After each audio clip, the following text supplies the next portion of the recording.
हम लोगों ने इसकी शुरुआत, हमारी पहली कोचिंग लगभग 2 साल पहले बभनी गांव में खोली गई और धीरे धीरे हम लोगों ने गांव कोचिंग खोलने का, और जहां भी हम कोचिंग खोलते हैं वहां ये था कि ओबीसी एससी माइनॉरिटी के सबके बच्चे पढ़ेंगे, सबके गार्जियंस को बुलाइए, सबके गार्जियंस की 1 महीने में मीटिंग होगी, और इस तरह से प्रयास शुरू किया गया। और आज की डेट में यहाँ मैं अभी 54वीं कोचिंग जो है 54वीं कोचिंग जो है आज जनपद की है, जो है आज हम लोग यहाँ आए हैं और इस बात को बताने आए हैं कि सब कुछ तो किया हमारे लोगों ने, अपनी इज्जत को बढ़ाने के लिए, स्तर को सुधार करने के लिए सब कुछ किया हमारे लोगों ने। जिसने जो बताया, जैसे कोई मरीज हो कि इससे ठीक हो जाएगा तो आदमी वो दवा करता है, तो उसी तरीके से हमारे लोगों ने अपनी स्तर को सुधारने के लिए, अपने स्तर को ऊंचा करने के लिए सब कुछ किया, लेकिन स्तर में सुधार नहीं हुआ स्तर में सुधार।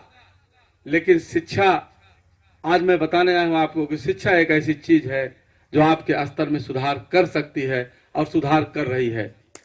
आप अंदाजा लगाइए, बाबा साहब अम्बेडकर का नाम आप सब लोग सुने होंगे। बाबा साहब अम्बेडकर को कभी अछूत के नाम पे क्लासरूम से बाहर बैठाया जाता था, सब लोग सुने हैं, सब लोग, क्लासरूम से बाहर बैठाया जाता था। वही बाबा साहब अम्बेडकर जो कभी क्लासरूम से बाहर बैठाए जाते थे अछूत के नाम पर, वही बाबा साहब अम्बेडकर भारत का संविधान लिखते हैं, सिंबल ऑफ नॉलेज कहे जाते हैं। शिक्षा एक ऐसी चीज है कि इसी से आपके स्तर में सुधार होगा, स्तर में चेंज हो सकता है, और कोई दूसरा रास्ता नहीं है।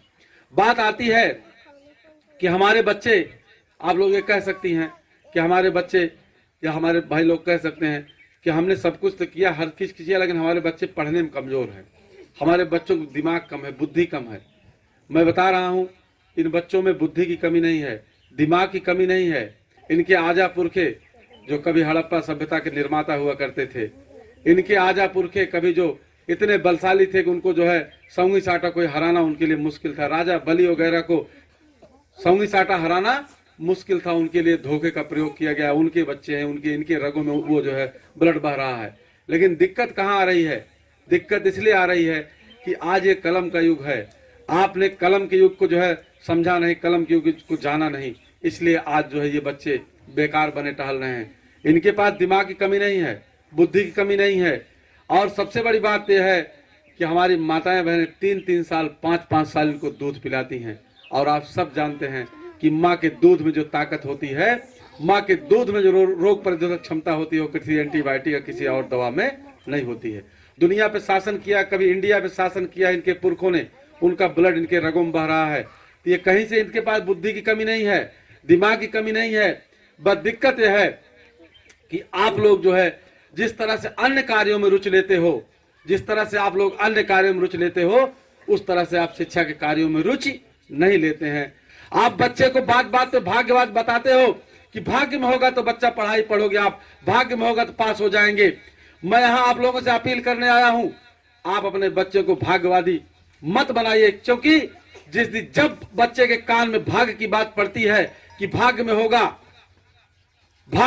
तो पढ़ाई होगी, भाग्य में होगा तो नौकरी मिलेगी, भाग्य में होगा तो विद्या आएगी, उसी दिन आप अपने बच्चे के बल को, अपने बच्चे को 99% बल को आप खत्म कर देते हैं, उसके दिमाग को आप ब्रेक कर देते हैं, क्योंकि वो भाग्यवादी हो गया बच्चा। आज से उसके दिमाग में आ गया कि भाग्य में होगा तभी मैं पढ़ पाऊंगा, नहीं तो नहीं पढ़ पाऊंगा।